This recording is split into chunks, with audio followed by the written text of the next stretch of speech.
మంగళవారం మంచిది కాదు అని ఒక కుక్కని కన్విన్స్ చేయలేం. శ్రావణ శుక్రవారం రోజు స్నానం చేస్తే స్వర్గానికి వెళ్తావు అని ఒక కోతికి నచ్చ చెప్పలేం. ప్రపంచంలో ఏ జంతువు ఫిక్షనల్ స్టోరీస్ నమ్మవు, నిజాన్ని నమ్ముతాయి.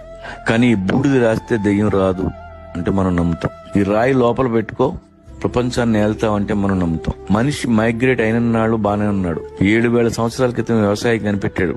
ఆ తర్వాత వేట మానేశాడు. ఇంటి చుట్టూ పంట, చేతిలో కంచం, పని తగ్గింది.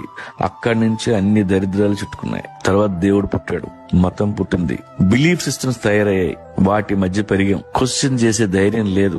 నలుగురితో నారాయణ, గుంపుతో గోవింద. ఇప్పటికీ మైగ్రేషన్ లో ఉన్న అన్ని జంతువులు నిజంలో బతుకుతాయి. మైగ్రేషన్ ఆగిపోయిన మనం అబద్ధంలో బతుకుతున్నాం.